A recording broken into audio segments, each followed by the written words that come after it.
watching the battle, yeah.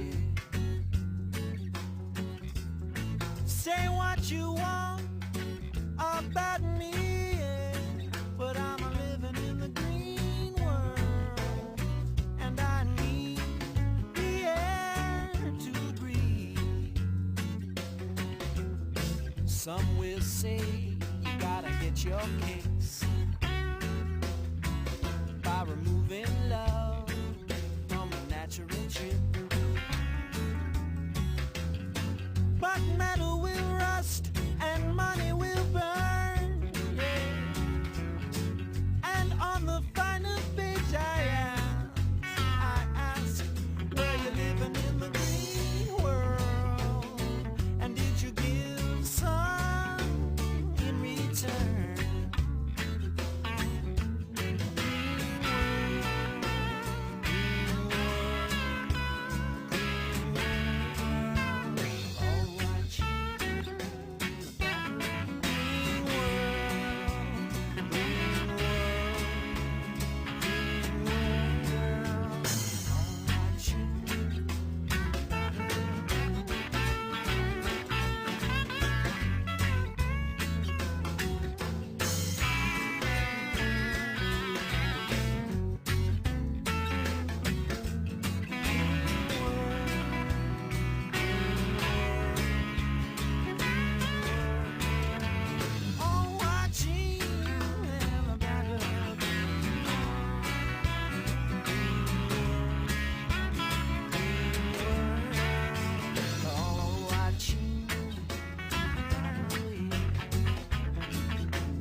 So we're here with Bark, which is a volunteer group, as most of you know, that acts as a watchdog for Mount Hood National Forest, especially keeping track of the commercial logging, the timber sales on forest land. And today we're looking at two things. One is a past victory, which is the solo timber sale, which was introduced in 1997. We're going to hike around the units that were the proposed sale and look at those. Talk a little bit about the history of the sale and the different steps that Bark and other people used to protect it. At the same time, we're talking about a new threat in the same area, which is the proposed liquid natural gas pipeline that goes all across the national forest from Malala to Maupin. And at the same time, the spin of this particular hike, as conceived by Martin and I, because we're both artists, we wanted to talk a little bit about something that's not generally considered in the scientific or legal surveys that are applicable to the timber sale program, and that is visual quality. And so we wanted to get everybody looking at the cumulative impact that a managed forest, has and what that looks like, and just get people talking about that. Real quickly, in the Mount Hood Forest-Wide Management Plan, there's something called visual quality objectives, and this is something that, I could be wrong, but I seldom see it cited in my impression is that there's no legal precedence for stopping a sale based on visual quality objectives. Not yet. But it's something that you see when you're flipping through the booklet, and we wanted to be thinking about these and kind of ask ourselves what these were and why they mattered. So the Forest Service calls these visual quality objectives VQOs, and what that is to them is a different ranking to designate what the visual impact should be when you're standing at a particular area. So right now we're looking across the Oak Grove fork of the Clackamas River towards Mount Hood, and Road 57 that we turned off of is what they call a scenic viewshed. And Which is similar to a watershed, yeah, like that idea of a view shed. a watershed of beauty. And so they have these various levels of visual quality: preservation, which would be like wilderness, there's no impact; retention, partial retention, and modification. And I won't lay out the percentages of impact for each of those, but since we're standing in the sun. But for example, wilderness from half a mile would be preservation, from 5 miles preservation, and then what they call the background. Anything you can see that's more than 5 miles away is also preservation. If you're on a wild and scenic river, it's a little less. It's preservation in the foreground, retention in the midground, and partial retention behind. If you happen to be in woodpecker or pine marten habitat, nothing personal, Martin. Any woodpecker? I just saw one. Any woodpecker or any marten, it's all modification, and then background modification as well. For Road 57, looking over the Oak Grove Fork, they want retention in the foreground, partial retention in the midground and background. And Does retention mean retention of visual quality? yes, it does, and it means that units should blend with natural landscape character in areas of modification. So that's the worst case scenario. So as we're looking out over the scenic vistas of the Oak Grove today, let's see what kind of blending we can imagine, and also ask ourselves about, you know, the impact, because at the worst it's supposed to be less than 25% of what you can see appears modified, and where we are it's supposed to be less than 8% or 4% over a decade. Although the Forest Service considers something no longer visually modified once it's at an average of 20 feet tall, the vegetation. And for those of us accustomed to seeking out larger areas of forest amidst plantation thins, you know, you can see a history of management across the land with the varying levels of trees. So this is 20 feet right here. Does that mean that this is not considered visually modified? This is as good as virgin forest as far as I'm concerned. If everyone wants to grab out their map real quick, we drove up, past some units down below, hooked around, and now we're just below this junction with 5730 and the spur road called 200. So we're going to walk into some units of solo, and we're going to walk along the road, trying to stay in the shade and on the trails when possible, but there will be some... When you say units, Yeah, sorry. So the original proposed sale was broken down into islands of cuts that are set aside, these older these pre-existing cuts. And so with this particular sale, which I'll talk about once we're standing in it, they were after the more mature islands of trees in this area, whereas everything else has been pretty managed already, and it needs some time to rebound before it can be valuable timber. And so most of the timber sales we encounter with bark in the Mount Hood forest are broken down into smaller units, and they're disparate, and it's an easy way to keep track of where you are because the units are marked and there's roads everywhere.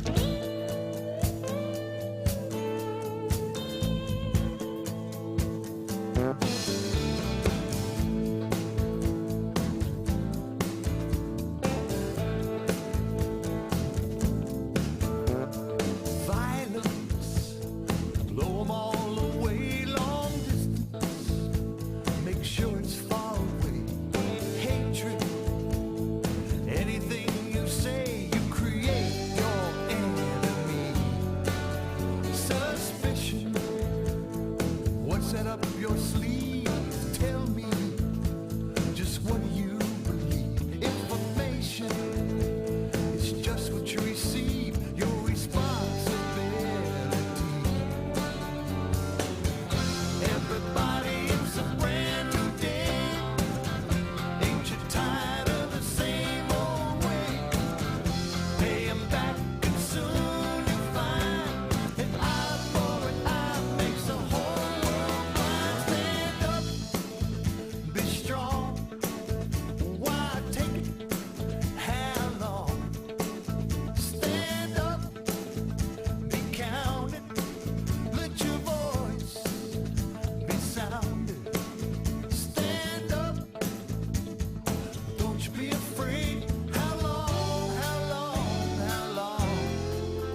We are in Unit 10 of the former Solo timber sale. And I'll just give an overview of the history of the sale. And I would encourage Amy or Charlie or anyone else who's familiar with it to jump in, because it was hard to put things in order and remember what happened when. Solo was proposed by the Forest Service along with a sale called Borg, that's right across the drainage there, in 1997, when I was graduating from high school. And initially it was 167 acres, although it ended up in a format of 216 acres in what they designated as matrix land, which means that it is intended for timber harvesting. And as you can tell from the areas we're walking through, it is a matrix of different plantation cuts where they cut one area and then they cut the area next to it until all that's left are these pockets of older trees. And when they issued the environmental assessment that they're required to do, they had to state why they wanted to cut this sale, and they say, and I quote, "Solo contains approximately 216 acres of declining stands which have little or no connectivity to larger forest stands. These isolated blocks do not resemble a natural disturbance pattern." I agree. Unquote. So Bark took issue with the fact that they were cutting what we saw as as these last pockets of mature forest that contain old trees and species dependent on old trees. We took issue with the fact that they were cutting that to match the other plantations.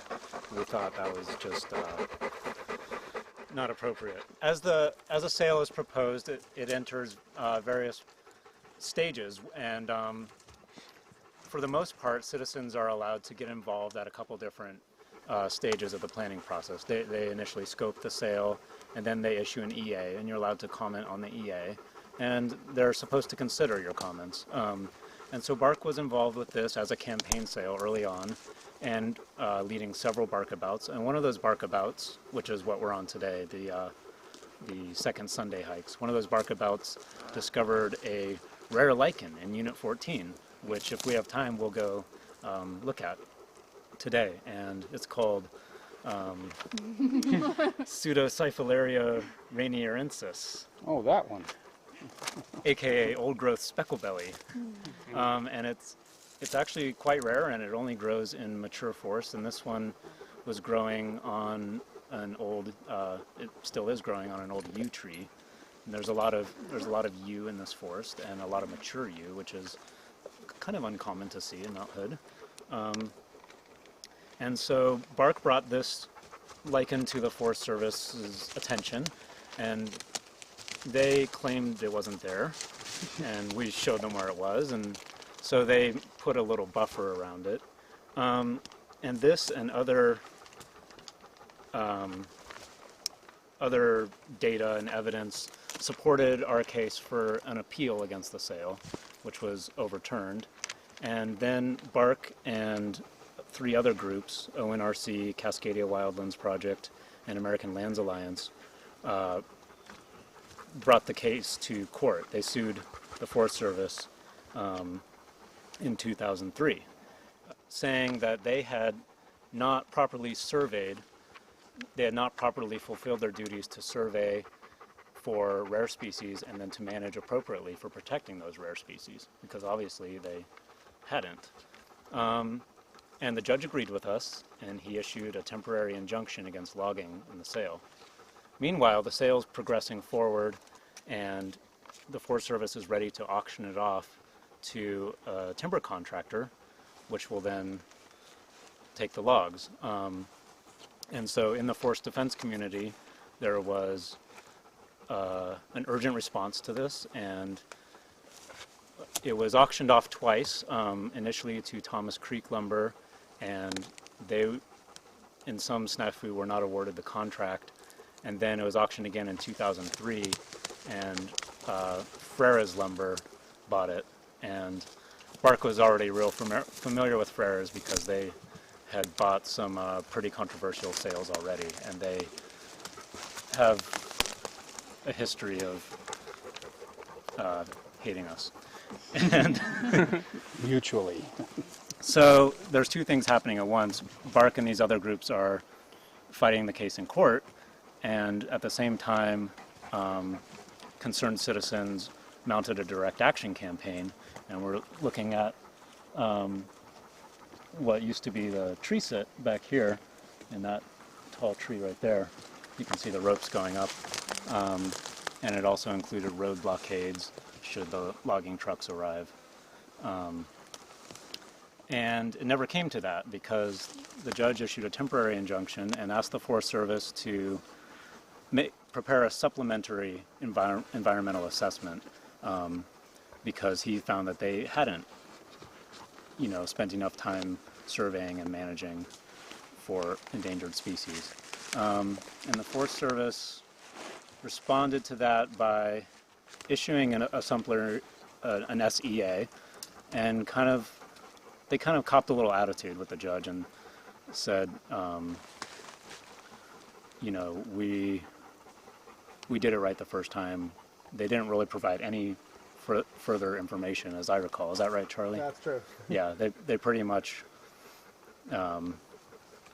said forget about it, and the judge ruled in our favor again in 2006 and asked the Forest Service to cease 6 different sales across Oregon, both solo and Borg in the Mount Hood National Forest and other ones in Willamette National Forest and further south, including one called Straw Devil, which was another pretty contentious sale.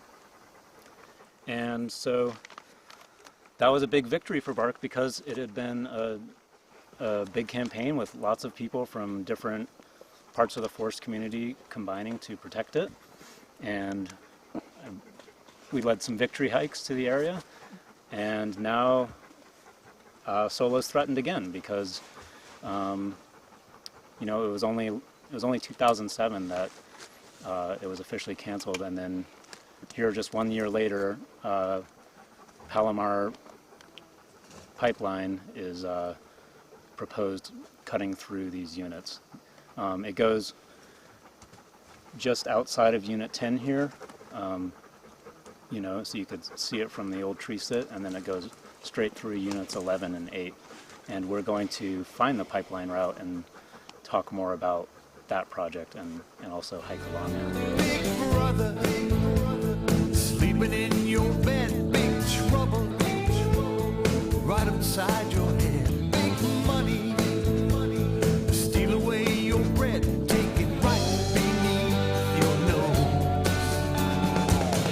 Everybody, it's a brand new day. Ain't you tired of the same old way?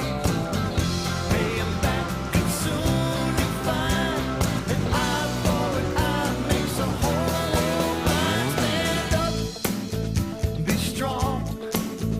Why take it? How long? Stand up, be counted. Let your voice be sounded. Stand up, don't you be afraid. How long, how long, how long, how long? So maybe you're wondering at this point, like, what's so special about old growth, besides that the trees are big? See, you see some pretty big trees around here, but like, what's qualitatively different? Well, you'll also notice that there's juvenile trees, and there's basically trees of every age. Whereas in a second growth forest, like, all the trees might be big if it was logged a long time ago, but it still doesn't have that diversity. It doesn't have the resilience to fire. Like, if a fire started in this forest, it might, be a lot more resistant to it than a plantation, where the species were all the same and they're all the same age. And then the other thing is, when a tree dies in an old growth forest, you'll notice it stays on the ground. And we climbed over all these big logs, and these are key habitat for various plants and animals. Some trees can only even sprout if their seed lands on rotten wood. They can't even sprout on the soil. So this is, I mean, Solo is not a huge piece of acreage, but people are, you know, willing to go to a lot of effort to save it because it has characteristics that make it really exceptional and make it a lot different than just a bunch of big trees.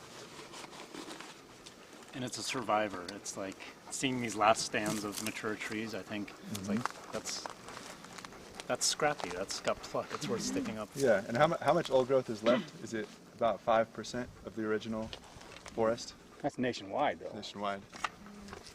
So there's not much, and generally the pieces that are left are sort of containers for the species diversity. Tarp talked about this lichen, but there's all kinds of other species that really only prefer to live in old growth or will live together better in old growth. If you look around on the ground, there's just dozens and dozens of different plants. We're going to do an activity later where you have to find a plant that's weird. So I think it's important that there be some old growth left in each elevation zone, in each different ecosystem, because some animals and plants that might want to, and lichens, that might want to live up here, and this patch of old growth wouldn't live in a piece of old growth somewhere else. So it's just really important that we keep some, they're like a bank of species. It's our savings. Well, Tarp, you said something. I don't know. Either one of you would want to address this. You said something about the Forest Service said that this particular forest is different than all the forest around it. It's not contiguous with the forest around it. And wouldn't that mean that maybe there's species that are taking refuge in this forest? I would think so, yes. And you know, they have to issue a purpose and need for every sale that they start, and sometimes they seem more plausible than other times. And you know, to hear them saying we need to cut this forest so that it matches the cuts around it, I mean, that's just a slap in the face for anybody who cares about preserving aspects of mature forest in any area. I think you just told us that a forest at 20 feet tall is meshing. It's fully restored, or what was By the visual quality of visual quality? It's fully there. So a lot of the plantations around here do have 20-foot tall trees. Yeah. So by their own definitions of visual quality, it's I think that anybody who can't tell the difference between that you know, plantation we were standing next to in full sunlight and this lovely mixed-age shaded grove has some attention to detail issues. Is it the fact that the population doesn't really have time to pay attention to details, or even worse, that Congress doesn't? So they're not really watching very closely, and they just take any excuse as significant? You know, I think that one of the reasons BARC is here is to alert more of the public about ways that they can be engaged in and participate in the management of public lands, because you know, initially the reason there is even a matrix designation is because, you know, national forest was conceived of as partially as a subsidy for the timber industry, and we're kind of saying, you know, there's not much left. Maybe it's time to reconsider that and to end commercial logging on public lands and to use it for recreation and to preserve wildlife habitat instead. How much of a crisis will that cause for the need for forest products? My understanding is that there's very little production in national forest lands, and that it would be pretty minor to end commercial timber sale. So most timber is produced on private timberlands that are usually at lower elevation and sometimes less ecologically sensitive. And incidentally, the demand for timber has gone down as part of the housing crisis. So they're building fewer houses this year than before. And there's less demand for timber, so there's even less reason to be logging on public lands than there ever was. during the peak of the current housing boom, the national forests were providing between 1.5%, 2%, maybe 3.5% of the timber used nationally. It was minuscule. It's not important. It's a non-factor, and that's during the peak of the housing boom. So, yeah, the idea of the Forest Service being a needed timber reserve or timber harvest area for the, for wood fiber production, as their purpose and need statements state over and over again, is completely ludicrous. And they're also moving towards recycling wood and plastics into wood. Sure, and the timber sale program has never made a profit. Not starting in the 20s, the 30s, it has never made a profit. And so running this giant sale program, which isn't needed, at a loss, is compounding absurdities.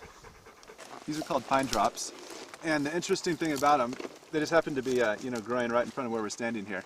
And the interesting thing about them is that they're not green, and that's because they can't make their own energy from sunlight, which means they have to steal it from other plants. So you really only find these under old growth trees. And if you go into a plantation like where we parked, you're not going to see these. And in fact, sometimes it's so obvious that they'll grow in a circle around the trunk of their host tree. So they're a great example of just one more species that prefers to be an old growth.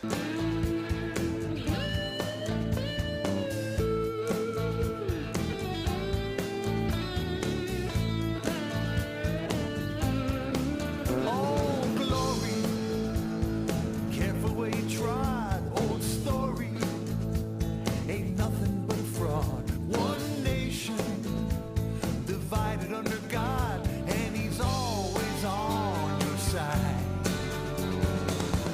Everybody, it's a brand new day.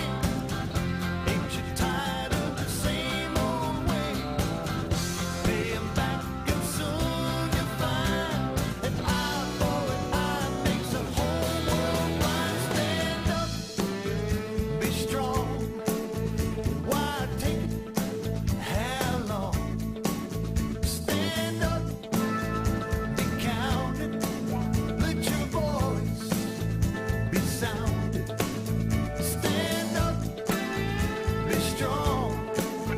Why take it? How long? Stand up, be counted. Let your voice be sounded. Stand up, stand up, stand up. So about a year ago, Bart got involved with this growing momentum of people who are resisting liquefied natural gas from coming in to Oregon's coast and then through Oregon to meet up with existing pipeline that serves California customers. Liquefied natural gas is this type of gas that, well, it's a natural gas from Indonesia, Iran, some other places across the Pacific, and there was a, what was it? They developed this technology that basically liquefies this gaseous stuff, and then it's easier to transport. It gets put into boats that are really distinguishable because they have these large white kind of barrels on top of them, and they get brought over to the Pacific, and they have to meet up with terminals here to regasify it so then it can be sold as natural gas to consumers. So California banned LNG because of the security risks of it being, mostly it had to do with security risks. It becomes a terrorist target. There were also some environmental concerns. What my understanding is Governor Schwarzenegger came out, it was safe for him to come out against it because there are these pretty significant terrorist threats. So they kind of looked for other opportunities. There were some terminals that were built down in Baja, and then they looked towards this little scrap of land called Oregon, north of California, to find some other places for terminals, thinking it would be very easy. You know, they'll go to the coast of Oregon where they've been losing all this money from the loss of logging, and people will embrace it as an economic opportunity, and it's pretty much hit nothing but resistance, which has been really encouraging to see that, you know, Oregon does have this understanding that people's safety and the environment should be a priority over corporate profit. And so that movement has been building for several years a lot, and it's been mostly led by affected landowners. The terminals themselves would be land that would be, some of it would be taken from people, and then the pipelines that connect, the infrastructure that supports those terminals, also is using eminent domain to come onto people's land. So at the beginning, it was really this movement of all these landowners who were affected by this and sort of pulled together to look at what the options were to stop it. And then they started basically shopping around to environmental groups and other advocacy groups to say, you know, we need help.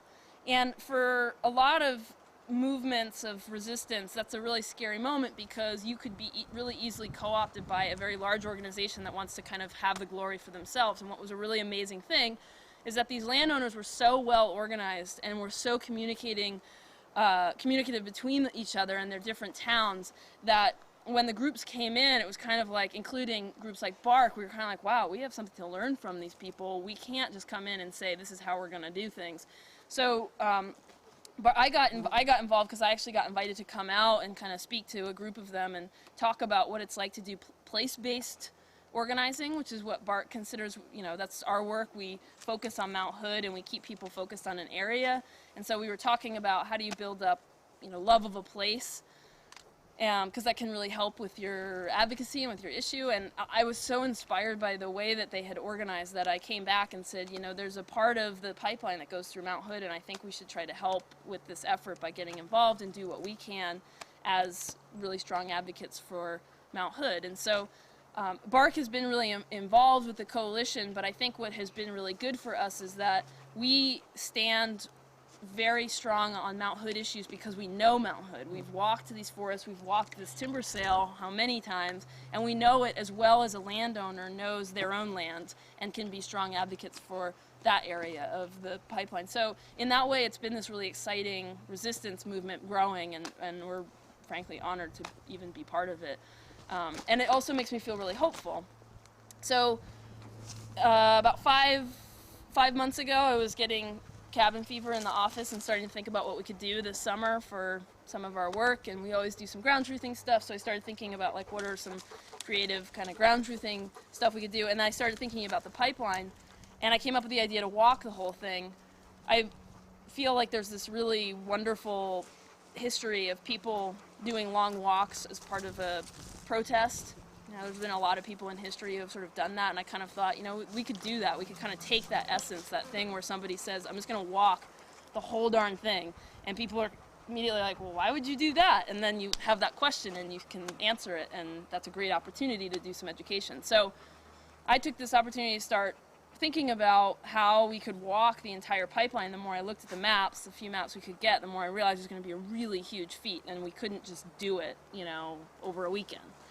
So I started organizing some people who might be interested in coming out with us, and got some help from the landowners who were really excited to hear that we might be doing this, because they knew that when you are talking about somebody's land, it's that person that's affected, but when you're talking about public lands like we are standing on right now, that's owned by everybody, the affected landowners becomes a lot bigger, right? It's everybody.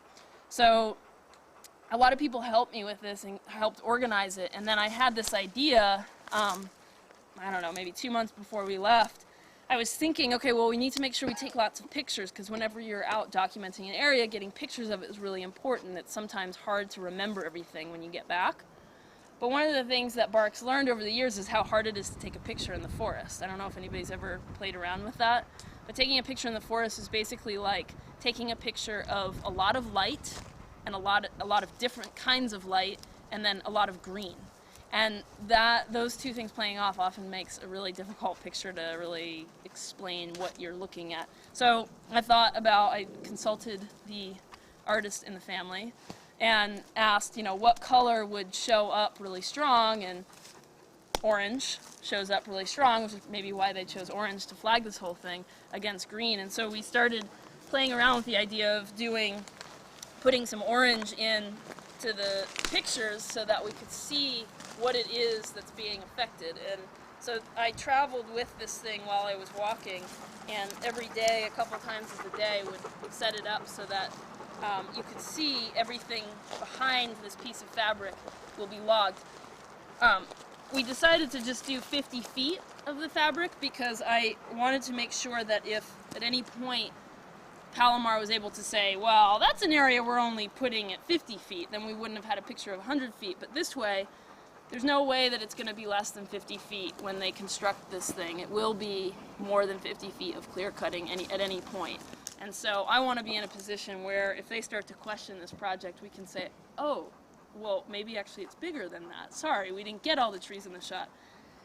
So I'm going to set this up here because I think that we've got some old growth trees here, some downed wood, and it just seems like a nice image that I think would be really good to capture.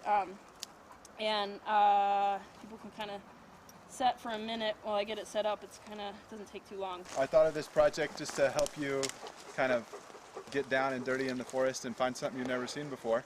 So I'm going to assign each of you to find a plant that you don't know what it is, you've never seen it before, you can't name it, and I guarantee you that even the botany experts here are going to be able to find something, because there's just hundreds of different plants with, you know, just right here, I guarantee it. And then draw the plant. And then draw the plant. And so, even if you think you're not very good at drawing, you're wrong, so just do it. Yeah, we're not looking for draftsmanship here. So, and like my one tip for drawing is spend more time looking at the plant than at your paper. And try to, you know, capture the details. So and that then, you can identify it later exactly. from your drawing, right? And then we'll get together and see what we have and try to identify the plants. Yeah. And hopefully we'll gain an appreciation for just how much different stuff is out here. So there's paper and cardboard backs. I think there's enough. And don't pick your plant.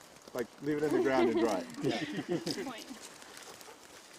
1, 2. Good idea, guys.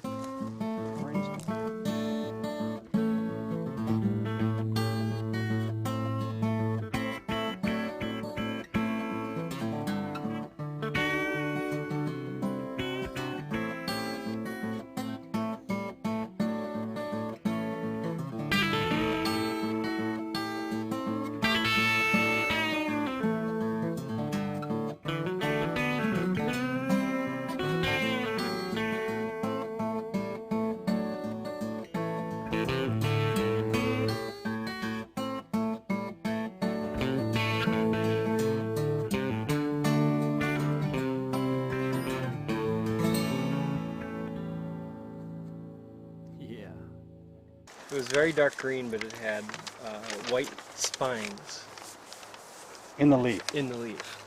So it was a very dark leaf with white in it. It's really cool. I got Oregon grape. Oregon grape. Excellent. I drew a rhododendron that I didn't realize was a rhododendron.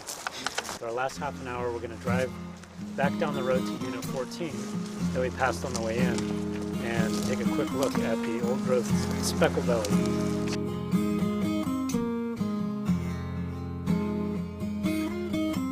I'm a lover, not a hater. I'm a lover, not a hater. Can't you see? Can't you see?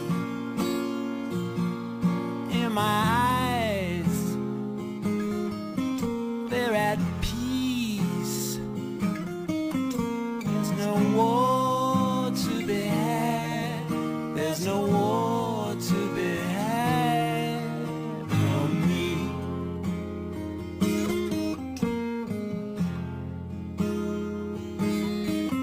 I'm a lover, not a hater. I'm a lover, not a hater. Can't you see? Can't you see? In my eyes, they're at peace. There's no war to be had. There's no war to be had from me.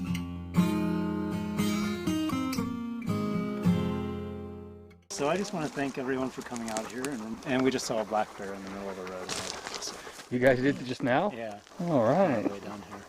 That was an unexpected tree, and every time I come out to this area, it feels special. But I don't know. I think that along the pipeline route, it hits some places that were, you know, you got to pick your battles, and but this goes through so many places that it really sealed the deal for a lot of people, including myself, to decide to fight against it. And for me, you know, just the fact that it's going through a sale that some people just worked 11 years to stop. I guess I just noticed today, because it's so hot, always reminds me like how old growth pockets are really like a sanctuary. It's so much more comfortable in here than when we were walking along the road. And I think a hot day just like points to that. I want to reiterate what Tarp said and thank everybody for making the effort to come out here. I know it's a really long drive, but the reason that we do these hikes is to come out and witness the forests as they're standing, and it makes you a better advocate. I was sharing this in the car ride up here, but I recently went out with the Forest Service for a field trip, and they kind of write us off sometimes, and a lot of the times, and say we don't know what we're talking about. And what was really interesting to me is how excited they were to talk about my hike and what I saw, and they had so many questions for me, asking me as though, you know, I had information that they didn't have, and I just can't, I feel so much more empowered recently to the idea that if you get out into these areas, you become a better advocate for them. And so everybody is going home, and I want you all to know that this is like showing up to volunteer for something. I mean, I know it doesn't feel like we did much, we just went for a walk, but you can check this off for your good deed for the next couple weeks, because any conversation you have about today is not just about going on a hike, it's also being in a forest that's threatened right now, and that's a really powerful statement to make when we're back in the city and people can't be there to see this, so thanks. Well, I want to thank Bark for this chance. I really got a good sense of place, and I enjoyed being with everyone. I enjoyed the chance to experience it with my son, so thanks for making it family friendly. Did you have fun? Yeah. Great. Did you learn any new plants? Yeah. Did we ever figure out what your plant was? Yeah. A current. Yeah. Oh, awesome. Well, I don't really get out into nature as often as I'd like to, and I think of things like campgrounds, which are sort of natural, but also, you know, pretty engineered by man to, you know, be what they are. But being out in the old growth forest, this is like true wilderness that humans haven't really been in very much. And, you know, I mean, we see the orange paint on the trees and stuff, but there's not really any signs of, you know, civilization here. So it's interesting to be in like real, you know, untrammeled wilderness. I thought it was pretty cool how we got to see how, like, where the pipes would actually be going and where you'd have to lose the land. I live in Portland, but when I look out past the Willamette River, I see Mount Hood. And, you know, I've never been to Mount Hood until today. It took me 6 months to actually get out here. But, yeah, I agree with you that it's just 100% wilderness, and there's a difference between being here and enjoying the solitude that it provides as opposed to the city. It's just really good to see in person, you know, there is so little of this left in the area, and it seems like it's just so ridiculous to bring such a major project like a pipeline through here that we don't even really need at all as an excuse to continue logging, continue destroying the area. So it is, I think, really valuable to see it in person. So I'm continuously impressed with the hard work everybody puts into this. You know, the Tarp and Martin putting together the hike, Jim putting together the video, all of you all showing up and taking a day and driving out here. It's a sense of place. This is part of that sense of place. I really appreciate being here, and again, having Martin and Carolyn and all of you get me here, or help to get me here, and again, bringing the abstract LNG proposal into the here and now, and it's real, and it really will affect real things. I think really helps and solidifies my work and what we're doing. Thanks for all of your information. It was so awesome to be with you in the car and like hear about all the stuff that's going on, and to hear like about why timber companies would have an incentive to come on public land. It's really amazing. I've always thought of like national park as like kind of preserving things, but it's actually like cheaper for them to come here, which is crazy. Well, I was really excited to learn a new plant today. That was really fun for me, and to sit down and draw it was a good time. Not something I normally do out in the woods, but time well spent, I think. And once again, to see another gorgeous place that the pipeline is going to plow right through is pretty upsetting. And I'm also really excited because I love lichen, and seeing this famous lichen is very exciting to me. Generally with one of these hikes, we will focus on a single sail and write letters in response to it, encourage people to take action around it. So I wanted to end on the note by, did you want to add something about staying involved with? No, go ahead, sorry. Just end on a note of encouragement to get people to rally against this LNG project. Well, I was going to also say that right now our target is the governor. He still has the opportunity and the power to stop the whole LNG project and potentially its infrastructure like the pipeline. And so actually you can go on our website, and there is a link to be able to write a letter, and there's talking points. You can use the piece of paper that we handed out earlier to put together talking points. Or actually what we're finding is really effective is just to write, and what you can do is write the letter and then push this button and it emails right to the governor. And actually we find it's really effective if you actually say you went out to this area, you have seen this area, and you talk about what you saw.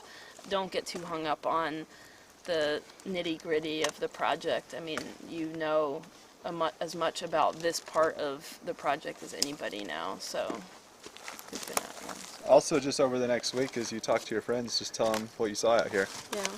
And encourage them to come out on a bark hike next month.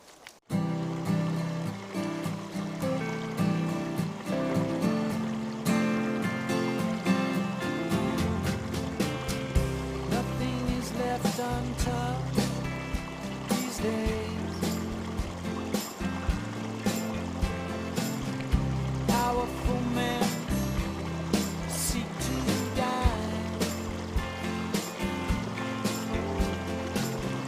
gather with their flitting smiles and make plans. At the breakfast propaganda eating table, they make plans on how to gather all their wealth. It's really oh so seductive, nothing else matters. I said nothing is left untouched these days. Powerful men see to that they get their way. They are poisoned by something artificial, so they seek to change all of us to be, to think, to shit like them. Nothing is left untouched these days. Our riches are so thin these days, and they're easily lost, so paranoia sets in. We must have more